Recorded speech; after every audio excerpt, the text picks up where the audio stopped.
Una ciudad entera había desaparecido en menos de un segundo, 70.000 personas evaporadas, antes de que siquiera entendieran qué las había golpeado.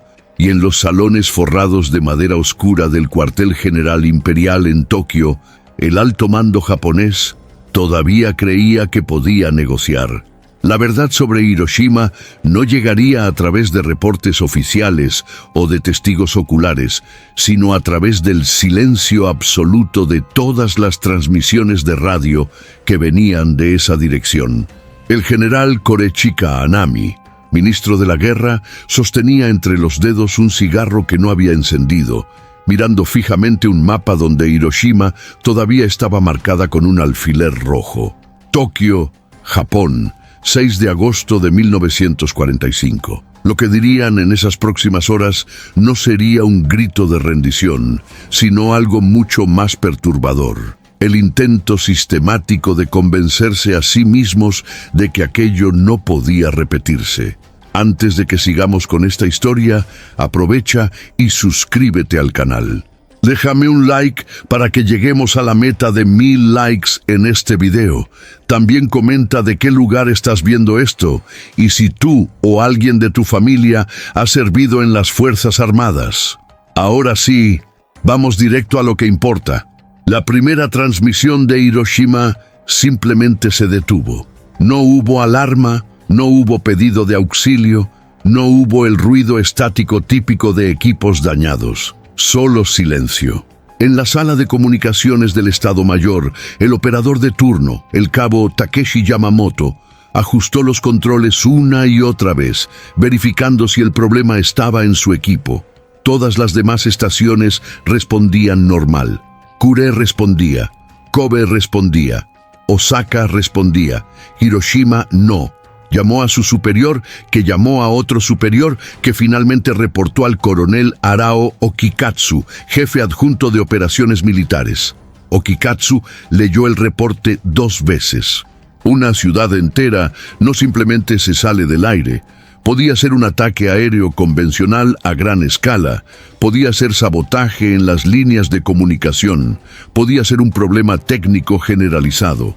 A las 8:16 de la mañana, Hiroshima había sido impactada. A las 9:00, Tokio todavía no sabía por qué. A las 10:00 empezaron los rumores.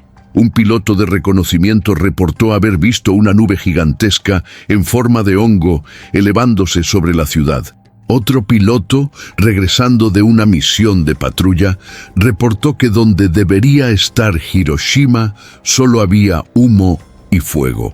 El almirante Soemu Toyoda, jefe del Estado Mayor Naval, fue informado mientras revisaba planes de defensa para una eventual invasión aliada. Escuchó el reporte en silencio, pidió confirmación, y cuando el oficial repitió exactamente las mismas palabras, Toyoda cerró los ojos por un largo segundo. Una nube en forma de hongo. Había leído los reportes de inteligencia sobre el programa atómico americano. Había sido informado, meses antes, de que Estados Unidos estaba desarrollando un arma de poder inimaginable. Pero inteligencia era una cosa. La realidad era algo completamente diferente. El general Anami convocó una reunión de emergencia para las 14:00. Cuando los oficiales superiores entraron a la sala de conferencias, el ambiente era de incredulidad controlada. Nadie gritaba, nadie gesticulaba.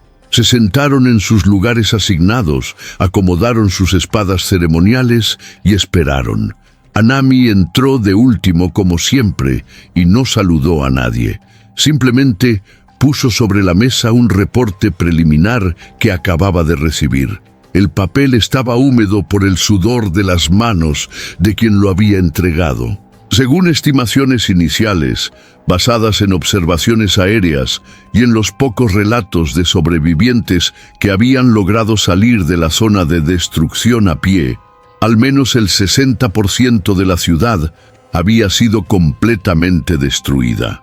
Construcciones de concreto armado habían sido pulverizadas.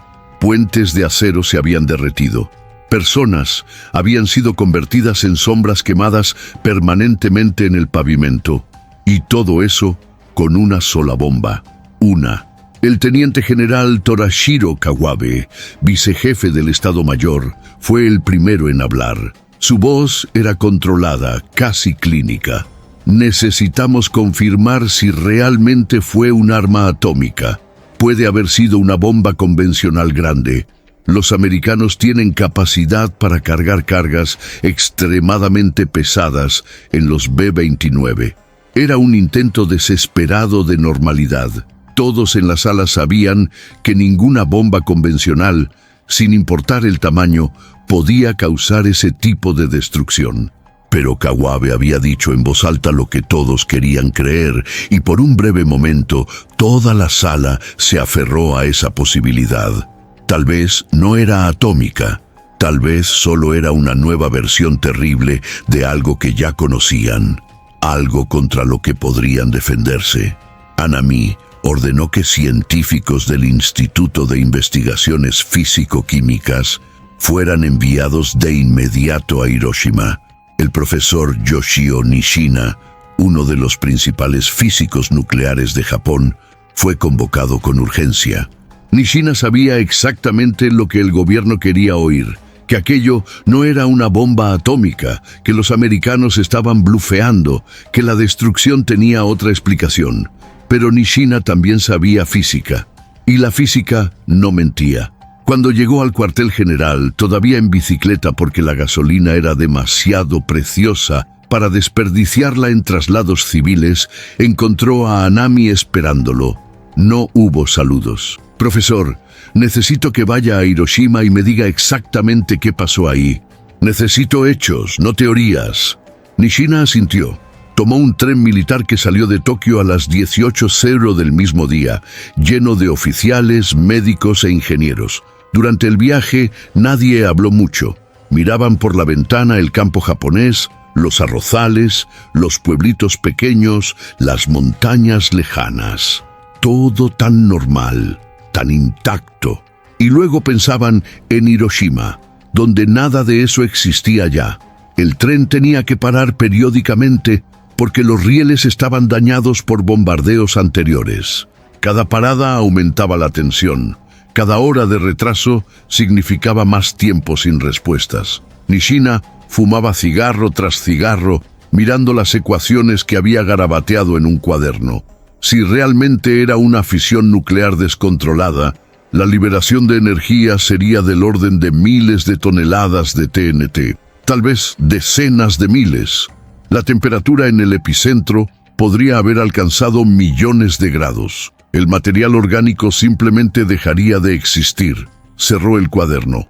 No necesitaba ir allá para saberlo, pero tenía que ir.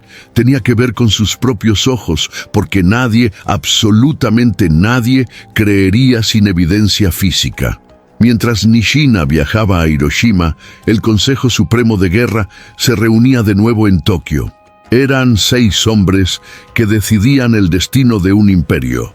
El primer ministro Kantaro Suzuki, el ministro de Relaciones Exteriores Shigenori Togo, el ministro de la Guerra Korechika Anami, el jefe del Estado Mayor del Ejército Yoshijiro Umezu, el jefe del Estado Mayor Naval Soemu Toyoda y el ministro de Marina Mitsumasa Yonai se sentaron alrededor de una mesa baja tradicional sobre tatamis, sirvieron té, pero nadie lo tomó. Togo fue directo al grano. Los americanos hicieron una declaración pública. La llaman bomba atómica. Dicen que tienen más. Dicen que van a destruir todas nuestras ciudades, una por una, hasta que aceptemos la rendición incondicional. Anami golpeó la palma de la mano en la mesa, haciendo temblar las tazas de té. Bluff. Es obvio que es bluff. Si tuvieran más bombas de ese tipo, las habrían usado en Tokio primero. Hiroshima es una ciudad secundaria. Eligieron un blanco menor para maximizar el impacto psicológico. Quieren que creamos que son invencibles. Toyoda estuvo de acuerdo. Producir uranio enriquecido o plutonio en cantidad suficiente para una bomba toma años. Los americanos tal vez lograron hacer una, tal vez 2, pero no tienen capacidad industrial para producir más rápido. Y aunque la tuvieran, el mundo entero se volvería contra ellos, Usar armas nucleares contra civiles es un crimen contra la humanidad. No van a arriesgar la condena internacional. Yonai, el ministro de Marina, era el mayor del grupo y también el más escéptico.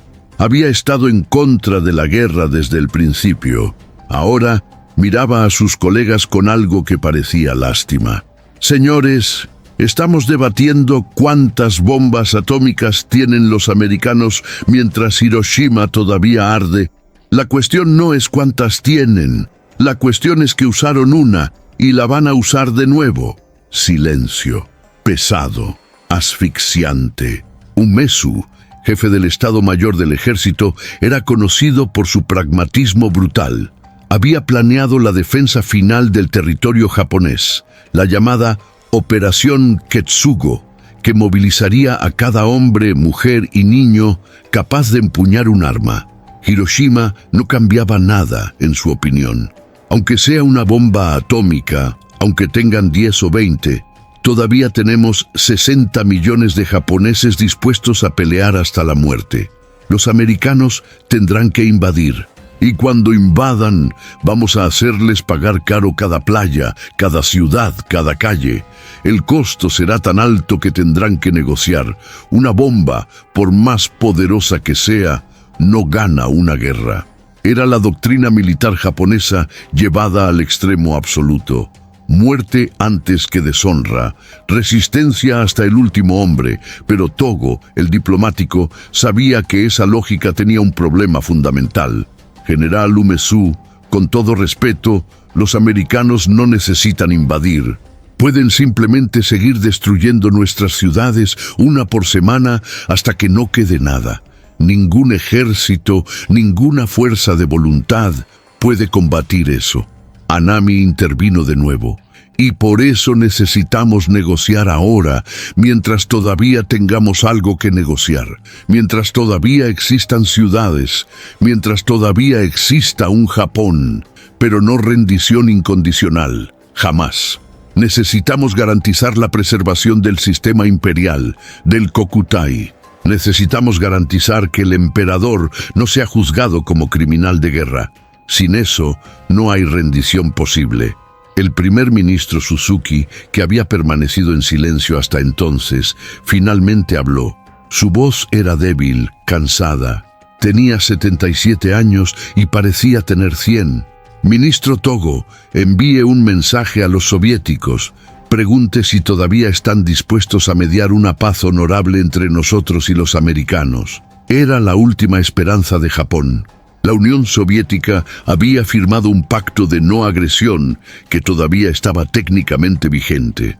Tal vez Stalin podría ser convencido de servir como intermediario. Tal vez hubiera una salida diplomática. Togo asintió, pero todos en la sala sabían la verdad. Los soviéticos no iban a ayudar. Los soviéticos estaban movilizando tropas en la frontera de Manchuria. Los soviéticos querían su parte del botín. Nishina llegó a las afueras de Hiroshima la mañana del 7 de agosto. El tren no podía avanzar más, porque los rieles simplemente ya no existían. Él y su equipo bajaron y empezaron a caminar. Lo primero que notaron fue el olor. No era el olor normal de una ciudad bombardeada, ese hedor acre a madera quemada y concreto pulverizado. Era algo diferente, algo orgánico, algo que revolvía el estómago. Cuanto más se acercaban al centro de la ciudad, más el escenario se volvía incomprensible. No había escombros en el sentido tradicional. No había paredes caídas ni techos colapsados. Solo había nada, polvo, cenizas, sombras quemadas en el suelo. Nishina se detuvo frente a lo que había sido un edificio de 5 pisos. Ahora era solo una base de concreto y nada más. Las paredes habían sido vaporizadas. Las vigas de acero se habían derretido y solidificado de nuevo en formas grotescas. Sacó un contador Geiger de su mochila, uno de los pocos que existían en Japón, y lo encendió. Inmediatamente, la aguja saltó hasta el final de la escala. Radiación, niveles absurdos de radiación. Apagó el contador y miró a su equipo.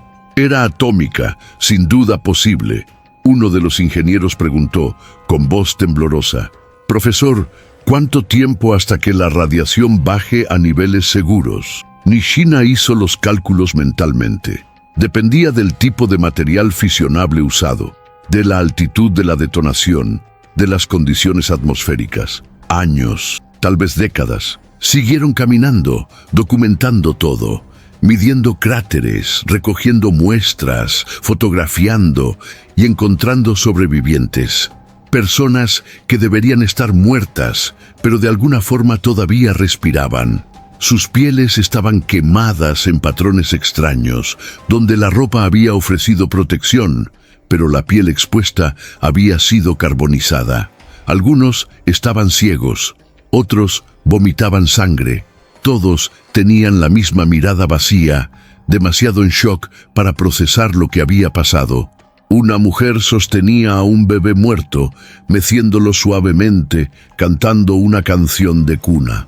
Ni siquiera notó cuando Nishina pasó junto a ella.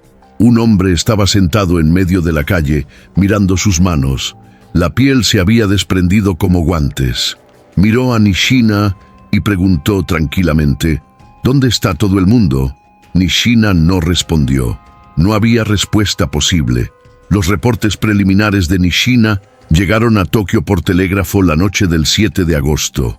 Confirmado. Bomba atómica. Estimación de muertos, entre 70.000 y 80.000 inmediatos, posiblemente el doble en los próximos meses por la radiación. Destrucción total en un radio de 2 kilómetros. Destrucción parcial hasta 5 kilómetros. El alto mando se reunió de nuevo. Anami leyó el reporte en voz alta, sin entonación, como si estuviera leyendo una lista de suministros. Cuando terminó, dobló el papel cuidadosamente y lo volvió a meter en el sobre. «Señores, el profesor Nishina confirmó lo que ya sospechábamos. Los americanos tienen una bomba atómica funcional. La usaron contra nosotros. La cuestión ahora es, ¿cuántas más tienen?» Toyoda respondió de inmediato. «Nuestra inteligencia sugiere que no pueden tener más de 2 o 3. La producción de material fisionable es extremadamente compleja. Toma tiempo, toma recursos. Los americanos son poderosos, pero no son mágicos». Era una evaluación razonable, basada en todo lo que sabían sobre física nuclear. El problema era que el alto mando japonés no sabía algo crucial. El proyecto Manhattan había priorizado la producción de bombas atómicas por encima de todo. Había reactores de plutonio en Hanford, trabajando 24 horas al día. Había instalaciones de enriquecimiento de uranio en Oak Ridge, operando a capacidad máxima. Los americanos no tenían 2 o 3 bombas, tenían un arsenal creciente. Pero Japón no lo sabía, y entonces tomaban decisiones basadas en información incompleta. Anami continuó, «Si tienen pocas bombas, entonces no pueden darse el lujo de desperdiciarlas. Cada bomba usada es una que no tendrán para uso futuro. Eso nos da margen de negociación.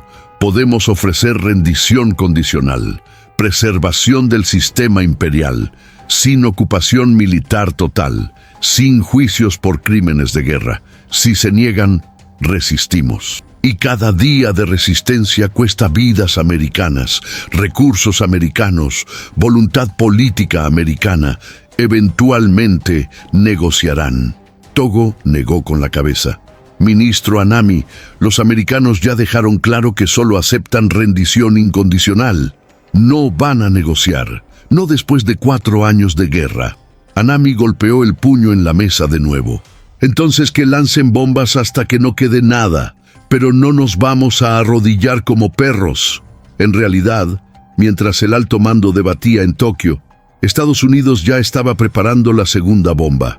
La bomba de plutonio llamada Fat Man estaba siendo armada en Tinian, una pequeña isla en el Pacífico que se había convertido en la base aérea más grande del mundo. El coronel Paul Tibbets, que había pilotado el Enola Gay sobre Hiroshima, estaba dando instrucciones a su equipo sobre el próximo objetivo. No sería Tokio, sería Kokura o Nagasaki, dependiendo del clima. La fecha estaba marcada, 9 de agosto, solo 3 días después de Hiroshima. Japón tenía 3 días para rendirse, pero Japón no sabía que solo tenía 3 días, y entonces desperdiciaron ese tiempo debatiendo imposibilidades. La mañana del 8 de agosto, el primer ministro Suzuki hizo una declaración pública que sería recordada como uno de los mayores errores de juicio de la historia. Hablando con reporteros dijo: "El gobierno imperial no considera la declaración de Potsdam algo de gran valor y decide ignorarla completamente". Mokusatsu, la palabra japonesa que usó, podía significar tanto ignorar como tratar con silencio respetuoso, pero el mundo la interpretó como desafío. Los americanos la interpretaron como rechazo definitivo. Suzuki intentó aclarar después, diciendo que había sido malinterpretado, que la traducción estaba mal, que no había querido decir lo que todos pensaron que dijo, pero ya era tarde. Las palabras ya habían salido. La bomba ya estaba en el avión, y entonces algo peor pasó. Algo que el alto mando japonés no había previsto. Algo que haría que Hiroshima pareciera irrelevante en comparación. En la madrugada del 9 de agosto, la Unión Soviética declaró la guerra a Japón e invadió Manchuria con 1,5 millones de soldados. La noticia de la invasión soviética llegó al Palacio Imperial a las 4:00 de la mañana del 9 de agosto. El ministro de Relaciones Exteriores Togo fue despertado por un asistente que golpeaba frenéticamente su puerta. Cuando Togo leyó el telegrama, sintió que el suelo se hundía bajo sus pies. Todo había terminado. La última esperanza de mediación soviética, de una paz negociada, de cualquier salida que no fuera rendición incondicional, se había evaporado. Los soviéticos no eran mediadores, eran invasores, y eran terriblemente eficientes.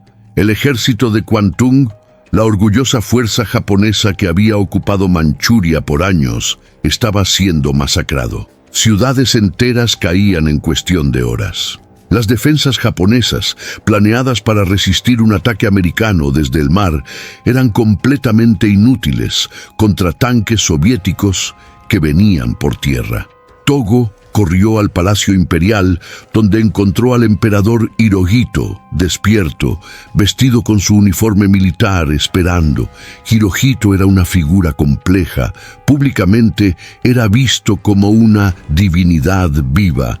Privadamente era un hombre tímido, estudioso, fascinado por la biología marina, que nunca había querido ser emperador y mucho menos estar al mando durante la guerra más destructiva de la historia. Togo se arrodilló y reportó: "Majestad, la Unión Soviética declaró la guerra, invadieron Manchuria". Hirohito cerró los ojos, permaneció en silencio por un largo minuto. Luego dijo suavemente: "Convoque al Consejo Supremo de Guerra, inmediatamente".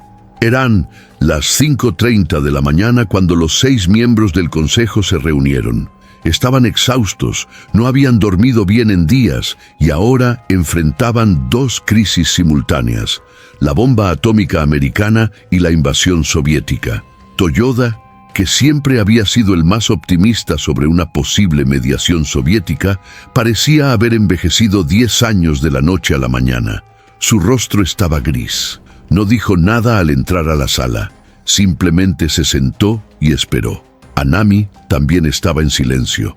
El guerrero que había jurado pelear hasta la muerte estaba empezando a entender que ya no había forma de pelear. No contra 2 frentes.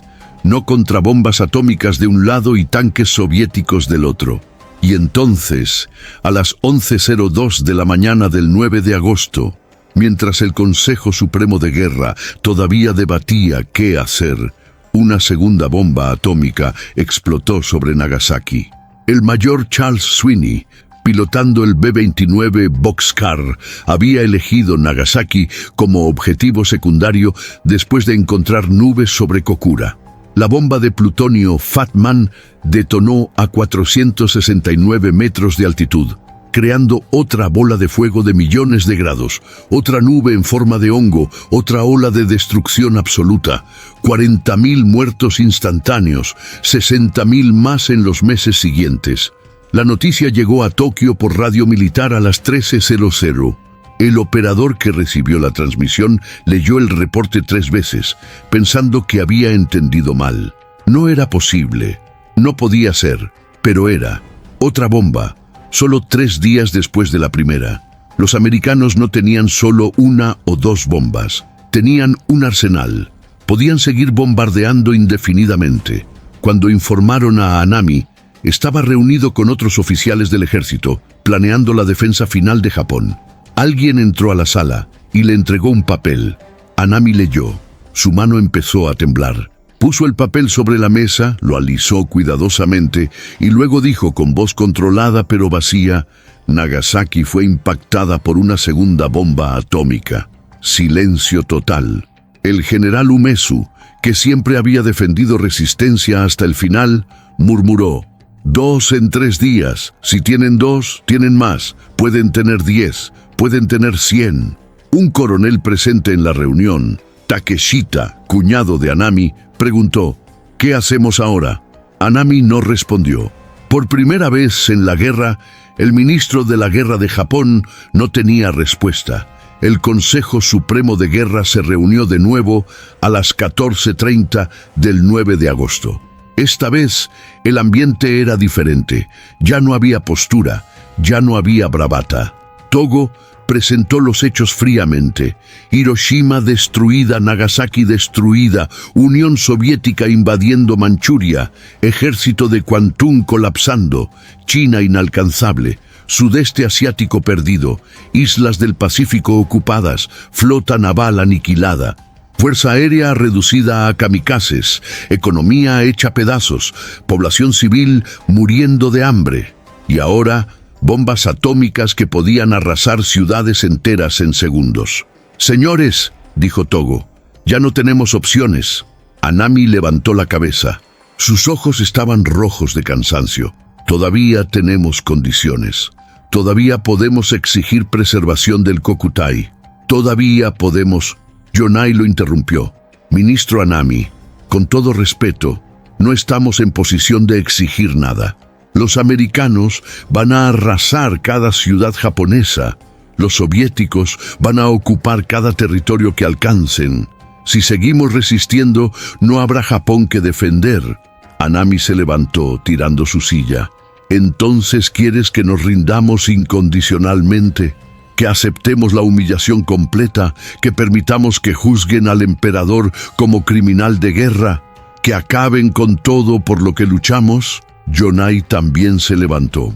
«Quiero que salvemos lo que todavía se puede salvar. Quiero que haya japoneses vivos cuando esta guerra termine». Los 2 hombres se miraron fijamente. Anami tenía la espada en la cintura. Yonai no estaba armado. Por un momento terrible, pareció que Anami podría sacar la hoja, pero entonces Suzuki, el primer ministro, golpeó la palma en la mesa. «Basta, necesitamos consultar a su majestad». Era la primera vez en la historia moderna japonesa que el emperador sería solicitado a tomar una decisión política directa. Normalmente solo sancionaba decisiones ya tomadas por el gobierno, pero el consejo estaba dividido 3-3.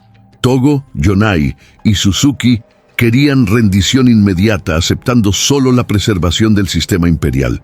Anami, Umezu y Toyoda querían 4 condiciones: preservación del sistema imperial, sin ocupación militar extranjera, desarme supervisado por los propios japoneses y juicio de crímenes de guerra por Japón mismo. 3-3. Empate total. La decisión tendría que ser del emperador. Hirohito fue convocado a una conferencia imperial extraordinaria que empezó a medianoche del 10 de agosto. Se realizó en un búnker subterráneo bajo el palacio, porque Tokio era bombardeado todas las noches, y nadie sabía si la próxima bomba sería convencional o atómica. El búnker era húmedo, mal ventilado, iluminado por lámparas débiles. Hirohito entró vestido con su uniforme de mariscal de campo, pero sin espada. Todos los presentes se inclinaron profundamente. Se sentó y esperó. Se presentaron los argumentos. Togo habló primero. defendiendo la aceptación inmediata de la Declaración de Potsdam, con solo una condición: que el emperador fuera preservado. Anami presentó el contraargumento, insistiendo en las 4 condiciones. Su voz estaba ronca de tanto hablar en los últimos días. Citó el código Bushido, citó el honor samurái, citó a los soldados que habían muerto, creyendo que defendían algo sagrado.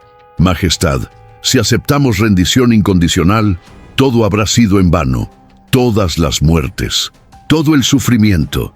Si vamos a morir, que muramos con honor. Cuando Anami terminó, Hirohito guardó silencio por un largo rato. Miraba sus manos, pálidas bajo la luz débil del búnker. Luego habló. Su voz era suave, pero firme. Escuché los argumentos de ambos lados. Escuché sobre preservar el honor. Escuché sobre pelear hasta el final. Pero también escuché sobre Hiroshima, sobre Nagasaki, sobre ciudades enteras desapareciendo, sobre nuestro pueblo sufriendo. Y necesito tomar una decisión. Hizo una pausa, respiró hondo. No puedo seguir soportando ver sufrir a mi pueblo. La continuación de la guerra solo significa más destrucción, más muertes y eventualmente el fin completo de la nación japonesa y de la civilización humana. Acepto la Declaración de Potsdam. Silencio absoluto. Algunos de los presentes empezaron a llorar en silencio. Anami permaneció inmóvil, mirando al frente. Hirohito continuó. Sé que será difícil para nuestros soldados y nuestro pueblo aceptar lo inaceptable y soportar lo insoportable, pero debemos terminar la guerra. La decisión estaba tomada, pero implementarla sería casi imposible. Una facción significativa de los militares, especialmente oficiales jóvenes del ejército, se negaba a aceptar la rendición. Creían genuinamente que pelear hasta la muerte era preferible a la deshonra de la capitulación. Y algunos de esos oficiales tenían acceso a tanques, armas y tropas leales. En la noche del 14 al 15 de agosto, mientras el emperador grababa su declaración de rendición para ser transmitida por radio, un grupo de oficiales del ejército, liderados por el mayor Kenji Hatanaka, lanzó un intento de golpe. El objetivo era simple: impedir la transmisión del discurso de rendición, aislar al emperador y continuar la guerra bajo un gobierno militar. Invadieron el Palacio Imperial, mataron al comandante de la Guardia Imperial, buscaron desesperadamente la grabación del discurso de Hirohito, que había sido escondida en un cofre en el sótano, e intentaron convencer a otros oficiales superiores de unirse. Anami sabía del golpe. No participó directamente, pero tampoco lo impidió. De hecho, cuando lo confrontaron después, solo dijo: los jóvenes tienen sus propias ideas. Era ambigüedad deliberada. Anami no podía apoyar la rendición públicamente, pero tampoco podía apoyar un golpe contra el emperador. Así que se quedó en el medio, paralizado por lealtades conflictivas. El golpe falló. Oficiales superiores se negaron a apoyarlo. Tropas leales al emperador rodearon a los rebeldes. Hatanaka, al darse cuenta de que estaba solo, se disparó frente al Palacio Imperial.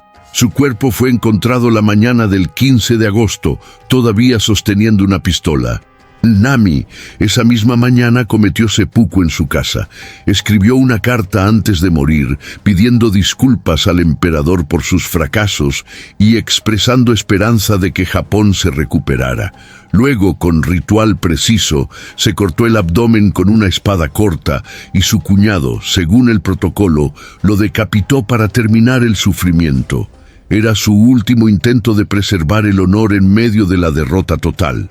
Al mediodía del 15 de agosto de 1945, por primera vez en la historia, la voz del emperador fue transmitida por radio a toda la nación. Habló en japonés clásico, formal, que muchas personas comunes apenas entendían, pero entendieron lo suficiente. Habló de una nueva y más cruel bomba. Habló de aceptar lo inaceptable y soportar lo insoportable. Habló de preservar la esencia de nuestra nación. Nunca usó la palabra rendición. Nunca dijo derrota, pero el significado era claro. La guerra había terminado. En Tokio, multitudes se reunieron frente al Palacio Imperial. Algunos lloraban, algunos estaban en shock silencioso, algunos se inclinaban repetidamente hacia el emperador, aunque no podían verlo. En las bases militares, soldados escucharon la transmisión en formación. Muchos siguieron en posición de firme, mucho después de que terminara, sin saber qué hacer, incapaces de procesar que todo por lo que habían luchado había terminado así. Algunos oficiales se suicidaron inmediatamente, otros destruyeron su equipo, negándose a entregarlo intacto a los americanos. En Hiroshima y Nagasaki, los sobrevivientes escucharon el discurso del emperador mientras todavía buscaban familiares entre los escombros. Para ellos, la guerra ya había terminado días atrás, en el momento en que la luz blanca cegadora había convertido sus ciudades en infierno. La rendición oficial era solo una formalidad burocrática para algo que ya estaba decidido en ese flash inicial. El alto mando, que había debatido y argumentado y se había negado a aceptar la realidad por días cruciales, finalmente emitió sus últimas órdenes: cese al fuego inmediato, entrega de armas, cooperación con las fuerzas de ocupación. Los mensajes fueron enviados por telégrafo y radio a todas las unidades japonesas dispersas por el Pacífico y Asia. Muchas no creyeron. Algunas siguieron peleando por semanas, algunas por meses. El último soldado japonés en rendirse sería Hiroo Onoda, en 1974, 29 años después del fin oficial de la guerra, porque nadie había logrado convencerlo de que el emperador realmente había ordenado la rendición. Pero en Tokio, en la sala donde el alto mando se había reunido tantas veces, donde habían debatido cuántas bombas tenían los americanos, donde habían intentado convencerse de que podían seguir peleando, ahora solo había silencio. Los mapas todavía estaban en las paredes, marcados con posiciones que ya no importaban. Los reportes todavía estaban sobre las mesas, describiendo defensas que nunca se usarían. Y en un cajón, olvidado, el telegrama inicial sobre Hiroshima, fechado el 6 de agosto, solo 9 días atrás. 9 días que lo habían cambiado todo. Toyoda, el almirante que había insistido en que los americanos no podían tener más de 2 o 3 bombas, pasó el resto de su vida preguntándose qué habría pasado si se hubieran rendido inmediatamente después de Hiroshima. ¿Se podría haber evitado Nagasaki? ¿Se podrían haber salvado esas 60.000 muertes adicionales? Nunca supo la respuesta, porque la historia no ofrece hipotéticos. Yonai, que había estado en contra de la guerra desde el principio, sobrevivió hasta 1948. En los juicios por crímenes de guerra, testificó con franqueza sobre las decisiones que llevaron al conflicto. Cuando le preguntaron por qué Japón no se rindió antes, respondió simplemente: orgullo. Creíamos que era mejor morir que admitir derrota. Togo también testificó, intentando explicar la parálisis decisoria del alto mando. Éramos hombres educados para nunca retroceder, para nunca admitir error. Y entonces, cuando enfrentamos una elección imposible, elegimos negar la realidad hasta que la realidad nos obligó a aceptarla. Umezu, el general del ejército, fue condenado por crímenes de guerra y murió en prisión en 1949. Hasta el final, insistía en que Japón podría haber ganado si hubiera seguido peleando. Suzuki, el primer ministro que había hecho el comentario desastroso de Mokusatsu, sobrevivió a la guerra pero fue forzado a renunciar. Pasó el resto de su vida insistiendo en que su declaración había sido malinterpretada, que no había querido desafiar a los aliados, que la traducción estaba mal. Tal vez fuera verdad, pero el resultado final fue el mismo. El profesor Nishina, que había confirmado que Hiroshima fue impactada por una bomba atómica, continuó su investigación en física nuclear después de la guerra, ahora bajo supervisión americana. Murió en 1951 de cáncer, posiblemente causado por la exposición a la radiación en Hiroshima. Antes de morir, escribió un artículo sobre su visita a la ciudad destruida. La última frase decía: «Vi el futuro de la humanidad ese día, y era cenizas». Los registros oficiales japoneses sobre las reuniones del alto mando después de Hiroshima son fragmentados. Muchos documentos fueron destruidos en los días finales de la guerra, quemados deliberadamente para evitar que cayeran en manos americanas. Lo que sobrevivió fue reconstruido a través de testimonios de posguerra, memorias personales y algunos documentos que escaparon de la destrucción. Pero la narrativa general es clara. El alto mando japonés, confrontado con evidencia irrefutable de que los americanos poseían armas de poder inimaginable, eligió creer que no podía ser tan grave como parecía. Eligió creer que era bluff. Eligió creer que podían negociar. Y cada hora que gastaron en esas creencias costó vidas. Los sobrevivientes de Hiroshima y Nagasaki, los Hibakusha, cargaron no solo cicatrices físicas, sino también una pregunta imposible de responder. ¿Por qué no se rindieron después de la primera bomba? ¿Por qué hicieron falta dos? ¿Por qué 70.000 muertes en Hiroshima no fueron suficientes? ¿Por qué necesitaron 60.000 más en Nagasaki? Las respuestas oficiales variaban: orgullo, honor, protocolo militar, incertidumbre sobre capacidades americanas, esperanza de mediación soviética. Todas verdaderas, todas insuficientes. La verdad más profunda era algo más humano y más terrible. No podían aceptar que habían perdido. No podían aceptar que todo por lo que habían luchado, todas las vidas que habían sacrificado, todo el sangre derramada había sido en vano. Y entonces siguieron, porque parar significaría admitir lo inadmisible.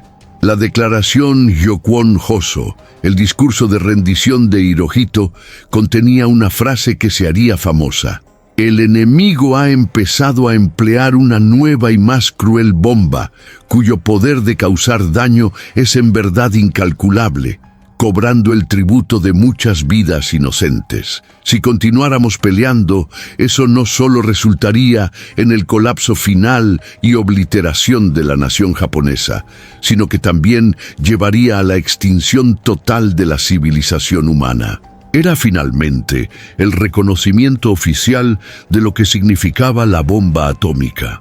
No era solo un arma más grande, era un arma fundamentalmente diferente. Era el tipo de arma que podía acabar con civilizaciones enteras. Lo irónico era que el alto mando ya lo sabía cuando Nishina reportó desde Hiroshima, solo que no habían querido creerlo.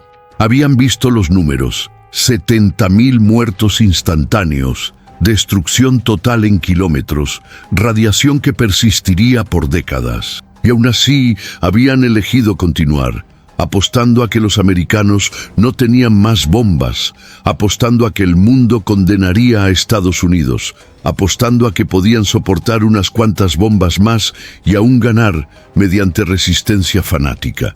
Hizo falta Nagasaki y la invasión soviética para finalmente obligarlos a aceptar lo que ya deberían haber aceptado el 6 de agosto.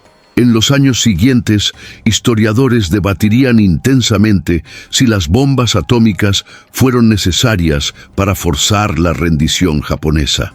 Algunos argumentaron que Japón ya estaba listo para rendirse, que las bombas fueron innecesarias, que fue un crimen de guerra. Otros argumentaron que fueron absolutamente necesarias, que salvaron vidas americanas que se habrían perdido en una invasión, que Japón nunca se habría rendido sin ellas. Lo que los registros del alto mando muestran es algo más matizado.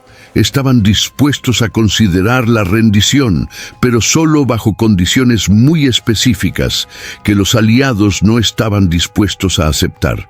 Y tomó no una, sino 2 bombas atómicas, más la invasión soviética, para finalmente romper el impasse.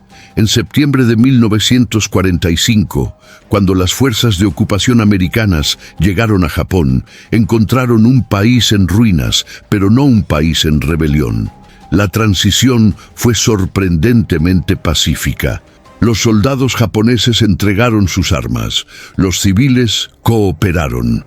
El emperador permaneció en el trono, aunque despojado de su estatus divino, y lentamente el país empezó a reconstruirse. Pero Hiroshima y Nagasaki quedaron como heridas abiertas. Las cicatrices físicas eventualmente sanaron, o al menos se hicieron menos visibles. Las ciudades fueron reconstruidas.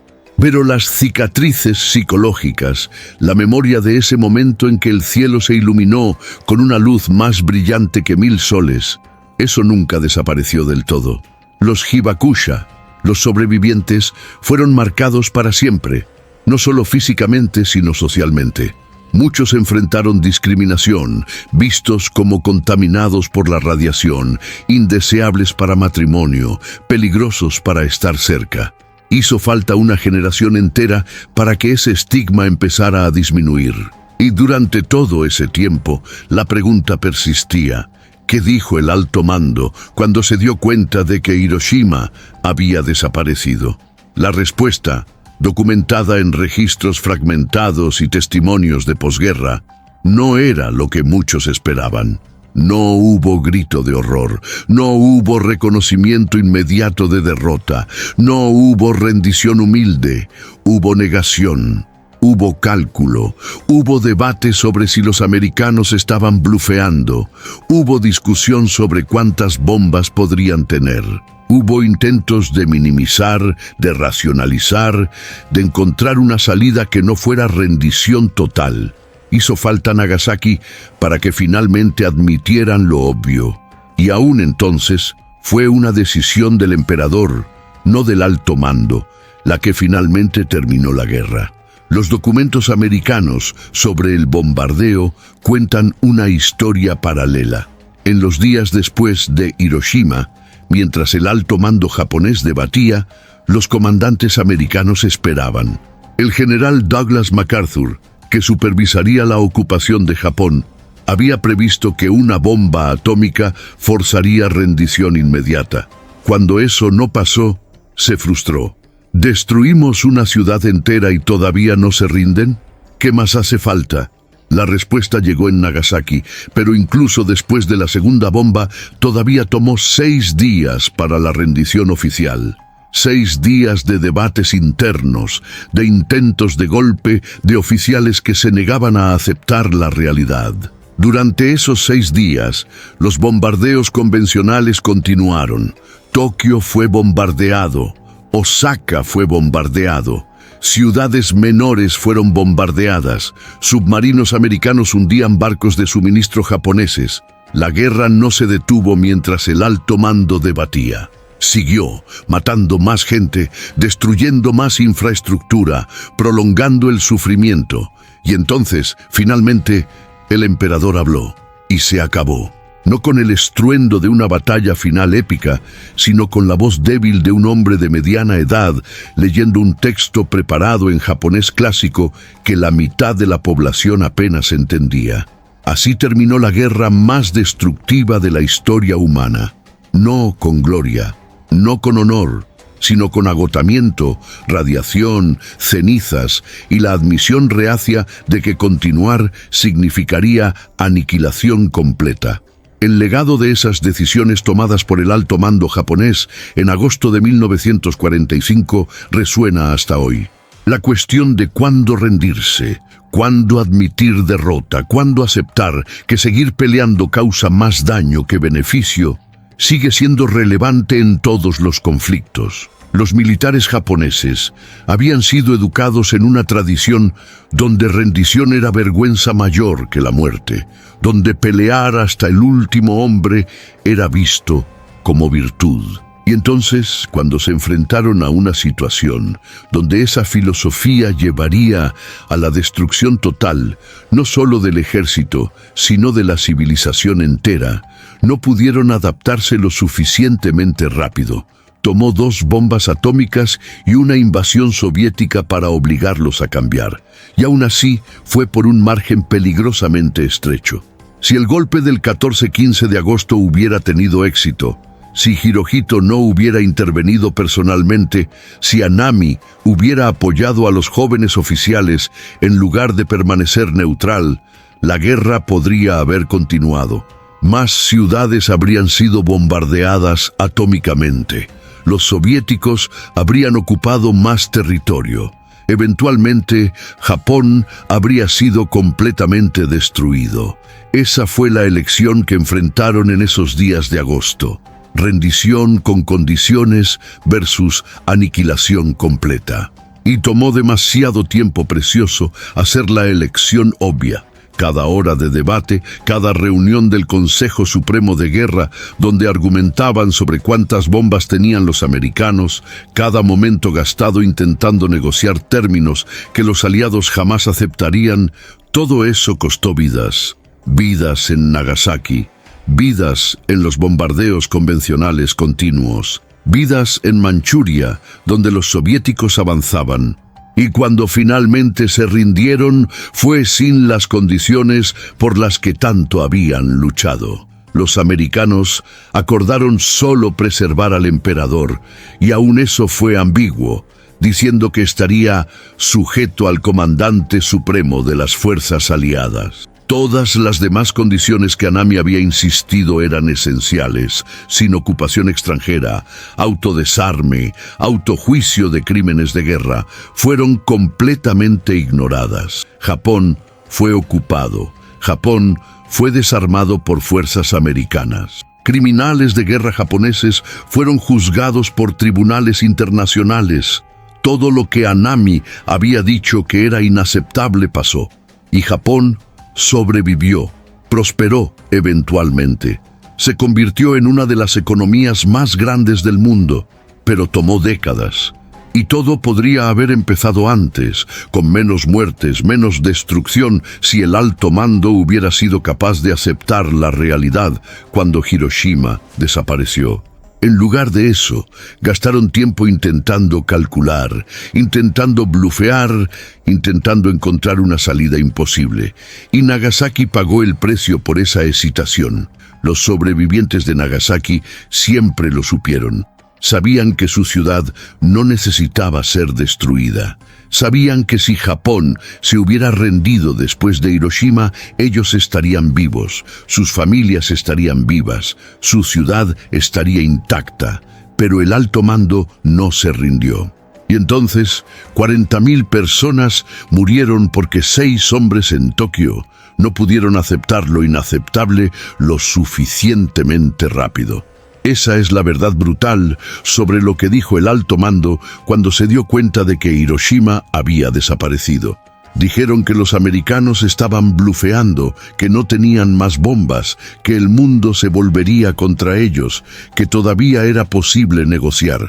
Dijeron todo eso mientras una segunda bomba ya estaba en el avión, ya estaba siendo preparada, ya estaba en camino a Nagasaki. Y cuando se dieron cuenta de que estaban equivocados, cuando la segunda ciudad desapareció, cuando los soviéticos invadieron, cuando todas sus suposiciones resultaron falsas, finalmente dijeron la única cosa que importaba: aceptamos. Pero 3 días demasiado tarde.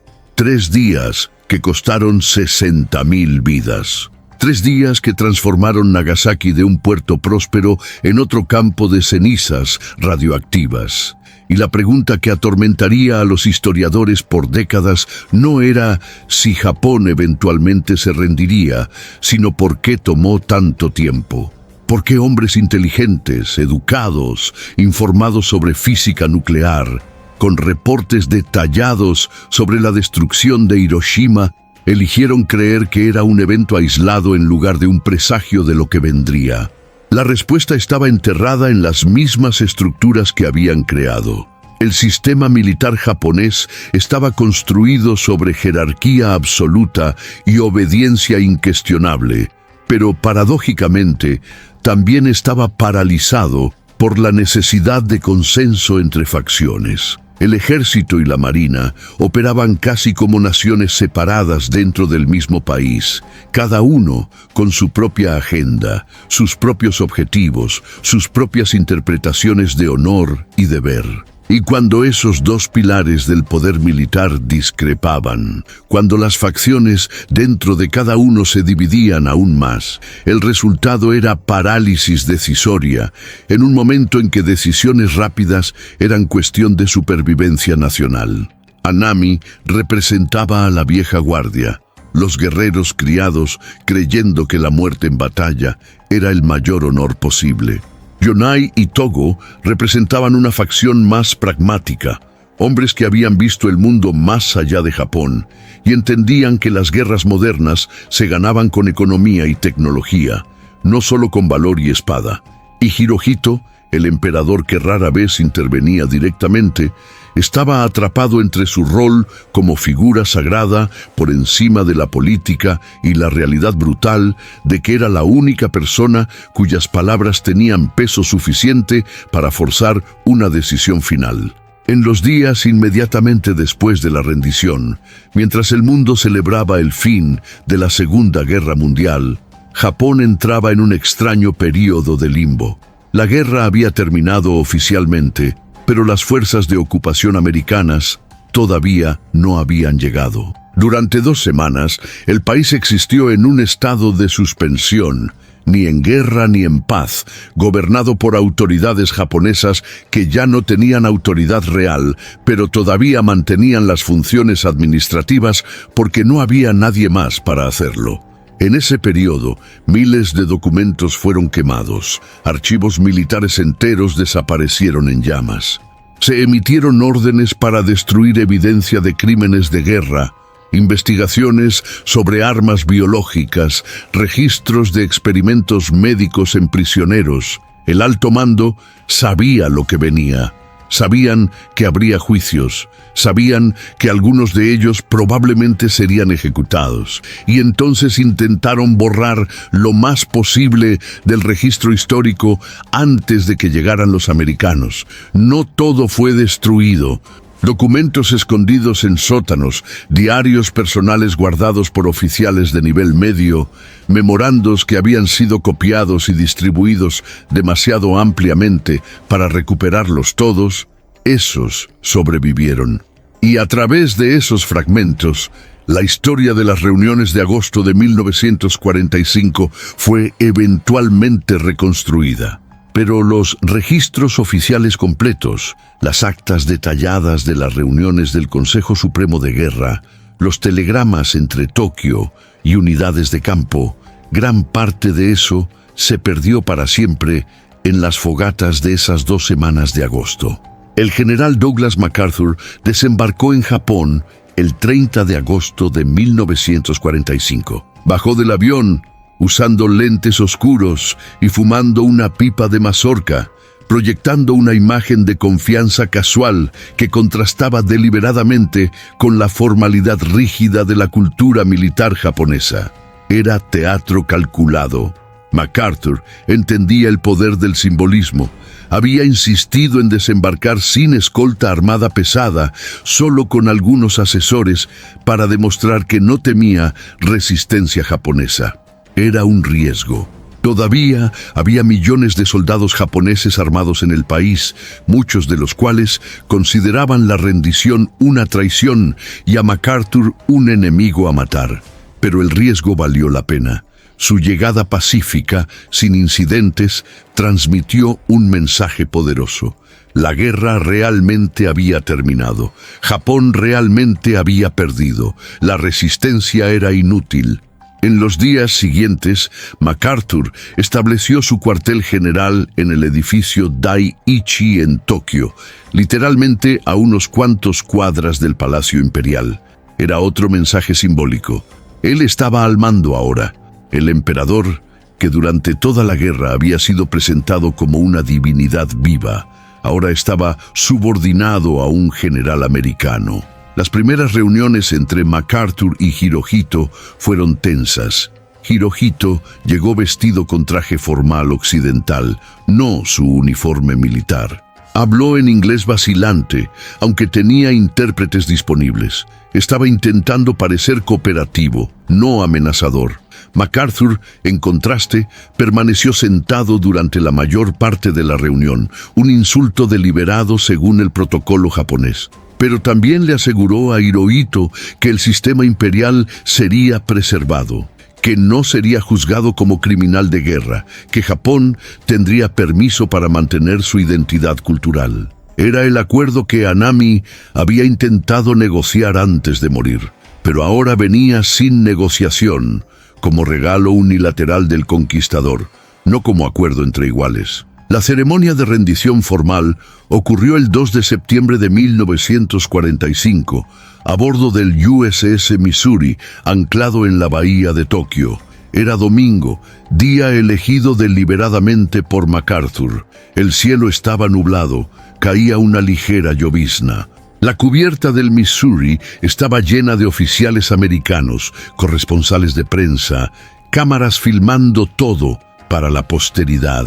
La delegación japonesa llegó en lancha, subió por la escalera de cuerda, fue conducida a la mesa donde esperaban los documentos de rendición. El ministro de Relaciones Exteriores, Mamoru Shigemitsu, lideraba la delegación. Cojeaba severamente, resultado de un atentado años antes, y subir a la cubierta del barco fue una prueba física. Cuando finalmente llegó a la mesa de rendición, sus manos temblaban visiblemente. El general Umezu estaba a su lado, representando a los militares. Su rostro era una máscara de piedra. No miró a ninguno de los americanos. Mantuvo los ojos fijos en los documentos. MacArthur dio un discurso antes de la firma. Habló de paz, de reconciliación, de construir un mundo mejor. Eran palabras bonitas. Shigemitsu probablemente apenas las oyó. Estaba concentrado en controlar sus manos lo suficiente para firmar su nombre sin que se le cayera la pluma. Cuando finalmente firmó, fue en silencio total. No hubo aplausos, no hubo celebración. Solo el sonido de la pluma en el papel y el clic constante de las cámaras registrando cada momento. Umezu firmó después de él, rápido, sin hesitación. Puso la pluma de vuelta en la mesa con fuerza controlada y se alejó. Estaba hecho. 4 años de guerra, 15 años de expansión militar japonesa, décadas de sueños imperiales, todo terminando con 2 firmas en un documento de rendición a bordo de un barco americano. Cuando terminó la ceremonia, la delegación japonesa fue escoltada de vuelta a la lancha. Mientras bajaban del Missouri, una flota de cientos de aviones americanos y aliados pasó en formación sobre la bahía. Era demostración de poder. Era recordatorio de que Japón había perdido no por falta de valor, sino por haber sido completamente superado en recursos, tecnología y capacidad industrial. Los juicios por crímenes de guerra empezaron en mayo de 1946. El Tribunal Militar Internacional para el Lejano Oriente se estableció en Tokio, modelado en los juicios de Nuremberg que ocurrían simultáneamente en Alemania. 28 líderes japoneses fueron acusados de crímenes contra la paz, crímenes de guerra convencionales y crímenes contra la humanidad. Entre ellos estaban Toho Hideki, el ex primer ministro que había liderado Japón durante la mayor parte de la guerra. Estaba Hirota Koki, que había sido primer ministro cuando la guerra sino-japonesa se intensificó. Estaba Itagaki Seishiro, que había comandado el ejército de Kwantung durante sus peores excesos en China. Pero no estaba el emperador Hirohito. MacArthur había decidido, con aprobación de Washington, que juzgar al emperador sería contraproducente. Causaría resistencia masiva en Japón. Haría la ocupación mucho más difícil. Y había preguntas legítimas sobre cuánto control real había ejercido Hirohito sobre las decisiones militares. Así que fue perdonado. En su lugar, otros cargaron con la culpa. Toyo, en particular, aceptó responsabilidad por prácticamente todas las decisiones de guerra, protegiendo deliberadamente al emperador en su testimonio. Cuando lo presionaron sobre si Hirohito había ordenado el ataque a Pearl Harbor, Toyo respondió sin ambigüedad: ningún súbdito japonés jamás iría en contra de la voluntad de su majestad. Era una respuesta cuidadosamente construida que técnicamente implicaba al emperador, pero que todos entendieron como Tojo asumiendo la culpa solo. Los juicios duraron más de 2 años. Testigos describieron la masacre de Nankín, donde soldados japoneses habían matado cientos de miles de civiles chinos. Describieron experimentos médicos en prisioneros vivos realizados por la Unidad 731. Describieron marchas de la muerte de prisioneros aliados, describieron ejecuciones sumarias, describieron violaciones masivas, describieron esclavitud sexual sistematizada en el sistema de mujeres de consuelo. La evidencia era abrumadora. Y aún así, muchos japoneses comunes no creían o no querían creer. La narrativa que se había alimentado durante toda la guerra era que Japón estaba peleando una guerra de liberación de Asia contra el imperialismo occidental, que eran los libertadores, no conquistadores, que cualquier atrocidad reportada era propaganda enemiga. Cambiar esa narrativa profundamente arraigada tomaría décadas. Los jóvenes que habían peleado en la guerra, que habían visto o cometido atrocidades de primera mano, muchas veces simplemente no hablaban de eso. Regresaban a casa, intentaban reconstruir sus vidas y enterraban los recuerdos en lo más profundo de sus mentes. Era supervivencia psicológica. Cómo procesar que peleaste por una causa que no era justa. Cómo aceptar que mataste por razones que ahora parecían vacías. Entonces no procesaban, simplemente compartimentalizaban y seguían adelante. El 12 de noviembre de 1948, el tribunal emitió sus veredictos. 7 acusados fueron sentenciados a muerte por ahorcamiento, incluyendo a Tojo. 16 recibieron cadena perpetua. 2 recibieron sentencias menores. 2 habían muerto durante el juicio. 1 fue considerado mentalmente no apto para juicio. Las ejecuciones se llevaron a cabo el 23 de diciembre de 1948. Tojo y los otros 6 condenados fueron ahorcados en la prisión de Sugamo a las 12:01 de la mañana. No hubo ceremonias. No hubo últimas palabras públicas, solo ejecuciones eficientes y documentadas. Sus cuerpos fueron cremados y las cenizas esparcidas en el mar desde un avión, sin marcador, sin tumba, para que no pudieran convertirse en lugares de peregrinación para nacionalistas. Japón oficial no lloró públicamente, pero en casas privadas, muchos japoneses encendieron incienso e hicieron oraciones silenciosas. No porque apoyaran los crímenes de guerra, sino porque esos hombres habían sido líderes de su nación y su ejecución era el recordatorio final de que Japón había perdido completamente, en todos los sentidos posibles. Mientras los juicios continuaban en Tokio, Hiroshima y Nagasaki seguían muriendo. La radiación no dejaba de matar cuando terminaba la guerra. Los sobrevivientes que habían escapado de la explosión inicial empezaron a enfermarse meses o años después. Perdían cabello, sangraban de las encías, desarrollaban cánceres extraños, sus conteos de células sanguíneas caían en picada. Médicos japoneses, trabajando con recursos limitadísimos en el Japón de posguerra, intentaban entender qué estaba pasando. Nunca habían visto ese patrón de enfermedades antes. La radiación ionizante dañaba el ADN a nivel celular, causando mutaciones, impidiendo la reproducción celular normal, destruyendo la capacidad del cuerpo de combatir infecciones o producir células sanguíneas nuevas. Pero ese conocimiento médico apenas estaba empezando a entenderse. Los hibakusha eran efectivamente conejillos de indias involuntarios en un estudio masivo sobre los efectos de la radiación en poblaciones humanas. Científicos americanos de la Comisión de Víctimas de la Bomba Atómica llegaron para estudiar a los sobrevivientes, Medían, documentaban, hacían biopsias, recolectaban datos, pero crucialmente, en su mayoría, no trataban. Su rol era investigación, no cuidado médico. Esa distinción causaría resentimiento amargo entre los Hibakusha por décadas. Sentían que los estaban estudiando como especímenes, no cuidando como pacientes. Y lo estaban. Era ciencia fría en el escenario de trauma humano incalculable. Los niños nacidos de mujeres embarazadas expuestas a la radiación mostraban tasas aumentadas de defectos congénitos, microcefalia, retraso mental. Las mujeres expuestas mostraban tasas aumentadas de cáncer de mama y tiroides. Los hombres mostraban tasas aumentadas de leucemia. Y todos cargaban el miedo constante de que en cualquier momento, años o décadas después, la bomba todavía pudiera matarlos a través del cáncer que crecía silenciosamente en sus cuerpos. El alto mando que había debatido si rendirse después de Hiroshima ahora estaba muerto, preso o en desgracia pública.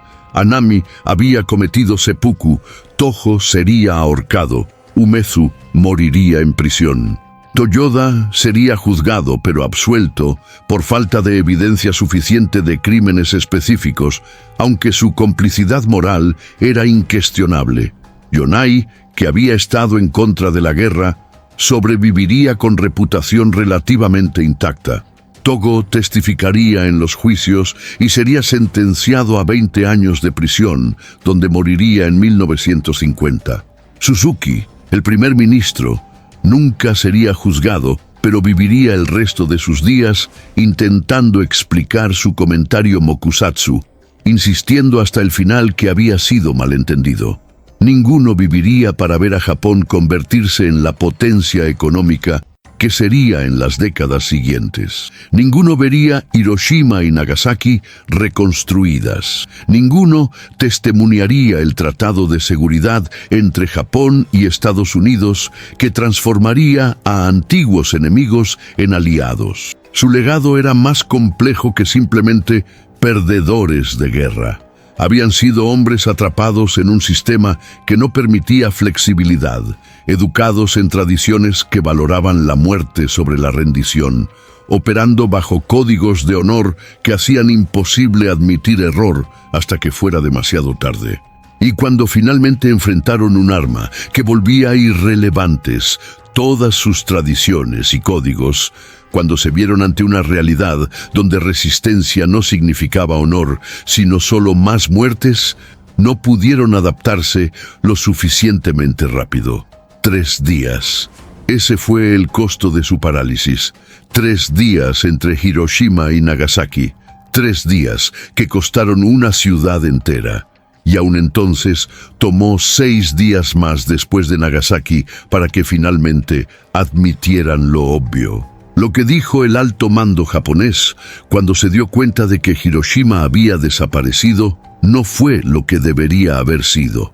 No dijeron, debemos rendirnos inmediatamente para evitar más destrucción.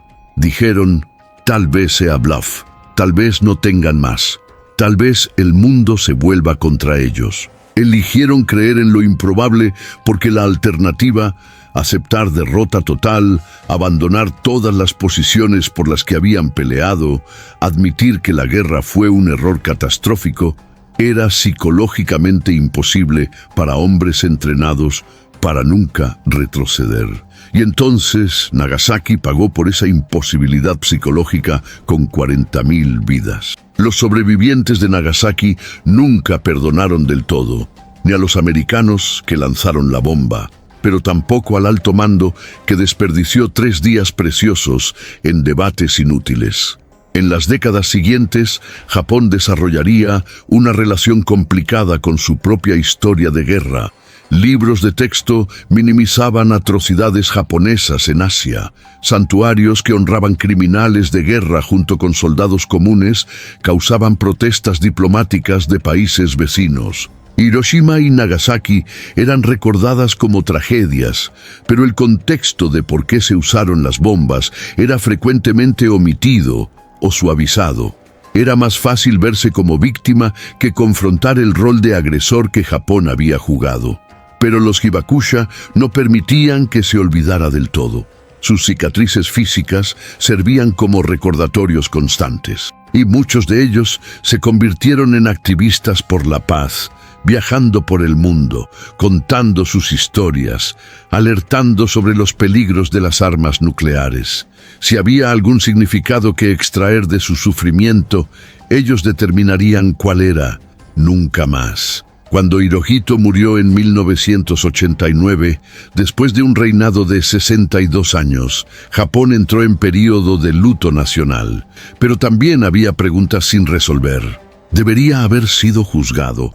¿Realmente no tenía poder, como se alegaba, o era cómplice activo en las decisiones de guerra? Los registros históricos eran ambiguos. Claramente participaba en reuniones. Era informado sobre operaciones militares.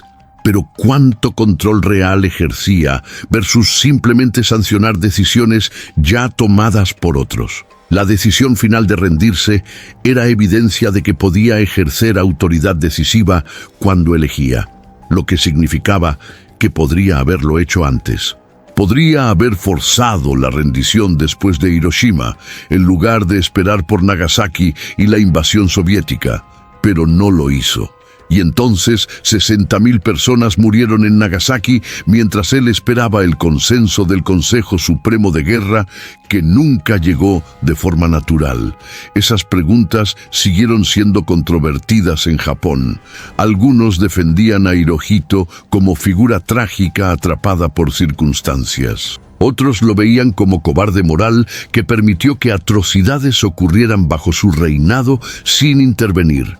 La verdad probablemente estaba en algún punto intermedio. Era humano, limitado, presionado desde todos lados por facciones conflictivas, y cuando finalmente actuó de forma decisiva, ya era demasiado tarde para una ciudad entera. Los memoriales en Hiroshima y Nagasaki no mencionaban al alto mando, no mencionaban los debates de agosto de 1945. No mencionaban que Nagasaki podría haberse evitado. Se enfocaban en las víctimas, en el sufrimiento, en el llamado a la paz. Era apropiado. Las víctimas merecían ser recordadas, pero la historia completa, incluyendo las fallas de liderazgo que convirtieron una tragedia en dos, también merecía ser contada. Porque olvidar cómo fallaron los líderes era garantizar que líderes futuros cometerían errores similares. Décadas después de la guerra, en 1995, en el 50º aniversario de Hiroshima y Nagasaki, el debate resurgió con nueva intensidad. El Smithsonian Institution en Washington planeaba una exhibición sobre el Enola Gay, el avión que había lanzado la bomba en Hiroshima. La exhibición inicial incluiría contexto sobre las víctimas civiles, cuestionaría si las bombas fueron necesarias, exploraría las controversias morales. Veteranos americanos protestaron furiosamente. Argumentaban que la exhibición era revisionismo histórico, que las bombas habían salvado vidas americanas al evitar una invasión, que cuestionar la decisión era faltar al respeto a quienes habían peleado. La exhibición fue drásticamente reducida, eventualmente mostrando solo el avión con texto mínimo. Del lado japonés, Hibakusha envejecidos seguían contando sus historias, sabiendo que eran la última generación que podía testificar de primera mano. En unas cuantas décadas ya no habría sobrevivientes vivos. La bomba atómica pasaría de memoria viva a historia documentada. Y con esa transición vendría el riesgo de simplificación excesiva, de perder los matices, de olvidar los detalles humanos que la hacían real.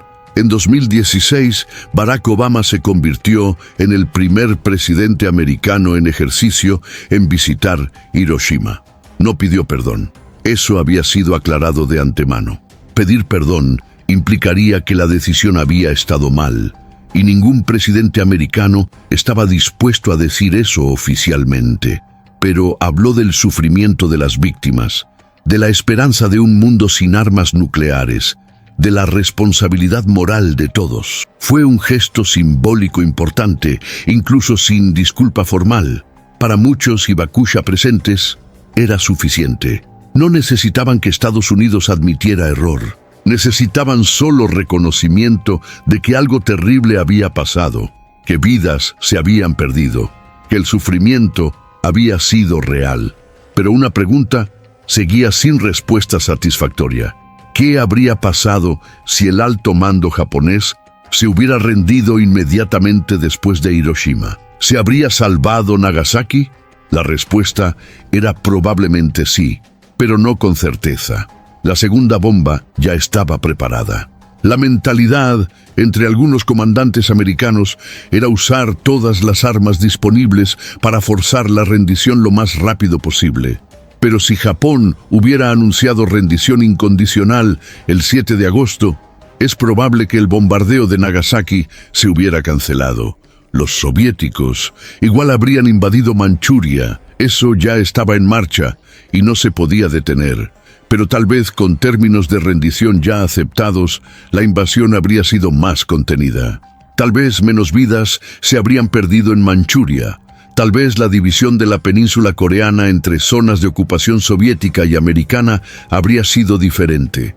Tal vez la Guerra Fría en Asia habría tomado otra forma. Eran todos, tal vez, hipotéticos, imposibles de probar. Pero la realidad documentada era clara. El alto mando japonés tuvo la opción de rendirse después de Hiroshima y eligió no hacerlo. Y Nagasaki existe como monumento permanente a esa elección. Los nombres de todos los muertos están inscritos en registros mantenidos en el Memorial de la Paz de Nagasaki. 40.000 nombres inicialmente. Decenas de miles más agregados en las décadas siguientes, conforme la radiación seguía matando. Cada nombre representaba una vida que podría haber continuado si 3 días se hubieran usado de manera diferente, si el orgullo se hubiera tragado antes, si la realidad se hubiera aceptado más rápido, si la parálisis decisoria se hubiera roto por la urgencia en lugar de solo por una segunda bomba y una invasión soviética. En los archivos del Museo Memorial de la Paz de Hiroshima hay documentos preservados del alto mando. No muchos, porque la mayoría fue quemada, pero algunos sobrevivieron, memorando sobre estimaciones de cuántas bombas tenían los americanos, reportes de inteligencia sobre capacidad de producción de uranio enriquecido, análisis sobre si el mundo condenaría a Estados Unidos por usar armas atómicas contra civiles. Todo documentado, todo discutido en detalle meticuloso, mientras Hiroshima todavía ardía y Nagasaki todavía tenía 3 días de existencia restantes. Mirando esos documentos décadas después, era difícil no sentir frustración. El análisis era sofisticado. Los militares japoneses entendían los principios básicos de la física nuclear. Entendían que producir material fisionable era difícil. Su estimación de que los americanos no podrían tener muchas bombas era razonable, basada en la información disponible. El problema era que estaban apostando vidas civiles en una estimación. Estaban arriesgando ciudades enteras con la esperanza de tener razón sobre la capacidad industrial americana, y estaban equivocados. Y 40.000 personas en Nagasaki pagaron por ese error. No solo con sus vidas, sino con muertes específicas y terribles, quemados vivos, aplastados bajo escombros, envenenados por radiación. Cada una de esas muertes tenía un rostro, un nombre, una historia. Un niño que debería haber crecido, un artista que debería haber creado más obras, un maestro que debería haber educado más alumnos, todos robados porque 6 hombres en Tokio no pudieron tomar una decisión obvia lo suficientemente rápido. El memorial final para las víctimas de las bombas atómicas no era un monumento físico, sino algo más efímero y poderoso. El movimiento global contra las armas nucleares que creció de sus cenizas. Hiroshima y Nagasaki se convirtieron en símbolos universales de lo que nunca debería volver a pasar. Sus nombres eran invocados en protestas contra pruebas nucleares, en negociaciones de tratados de no proliferación, en campañas por el desarme. Los Hibakusha, incluso envejecidos y enfermos, viajaban internacionalmente para contar sus historias cada vez que había discusiones sobre armas nucleares. Su testimonio tenía un peso moral que estadísticas y argumentos políticos nunca podrían tener. Cuando hablaban de piel derritiéndose, de ríos llenos de cuerpos, de niños muriendo lentamente por radiación, los gobiernos prestaban atención. No siempre cambiaban políticas, pero prestaban atención. En 2017, el Tratado sobre la Prohibición de Armas Nucleares fue adoptado por las Naciones Unidas. Era principalmente simbólico, porque ninguna potencia nuclear lo firmó. Pero la aprobación fue liderada por países que no tenían armas nucleares, pero entendían los riesgos. Y la campaña internacional para abolir armas nucleares que había impulsado el tratado recibió el Premio Nobel de la Paz. En su discurso de aceptación, una Hibakusha de 85 años, llamada Setsuko Turlow, contó su historia. Tenía 13 años cuando explotó la bomba sobre Hiroshima. Estaba en un salón de clases a 1.8 kilómetros del epicentro. La explosión la lanzó a través del salón. Cuando recuperó la conciencia, estaba atrapada bajo escombros en la oscuridad. Oyó voces de otros niños atrapados, pidiendo ayuda, pidiendo agua, pidiendo a sus mamás. Gradualmente, las voces se hicieron más débiles. Se detuvieron. Ella fue una de las pocas que escapó viva de ese edificio. 49 de sus compañeros de clase murieron. Y pasó los siguientes 72 años contando esa historia, asegurándose de que esos 49 no fueran olvidados. Setsuko terminó su discurso con una frase que resumía lo que los Hibakusha habían intentado comunicar al mundo por décadas. Conozcan nuestra experiencia y nunca repitan nuestro error. Era una elección de palabras interesante. Nuestro error. No el error de los americanos que lanzaron las bombas. No el error del alto mando japonés que falló en rendirse a tiempo. Nuestro error de la humanidad. El error colectivo de crear tales armas, de usarlas, de seguir produciéndolas incluso después de ver lo que hacían, de permitir que existan, incluso ahora, décadas después, miles de ojivas nucleares listas para lanzamiento, cada una capaz de crear otra Hiroshima, otra Nagasaki, en minutos. Los detalles específicos de quién dijo qué en las reuniones del alto mando en agosto de 1945 importaban menos, al final, que la lección más amplia. Armas que pueden destruir ciudades enteras en segundos no deberían existir.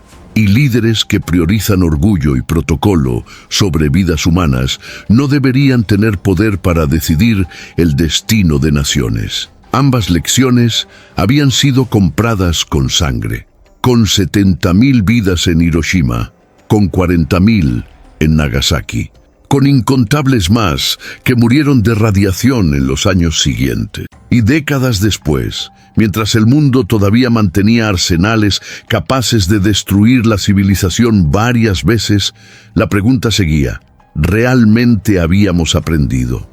¿O simplemente habíamos tenido suerte de nunca enfrentar otro agosto de 1945? Otra secuencia de decisiones imposibles, otro alto mando atrapado entre orgullo y supervivencia, apostando a que el enemigo no tenía más bombas mientras ciudades enteras esperaban el resultado de esa apuesta. Si esta historia te atrapó, déjame un like y cuéntame en los comentarios de qué lugar estás viendo esto.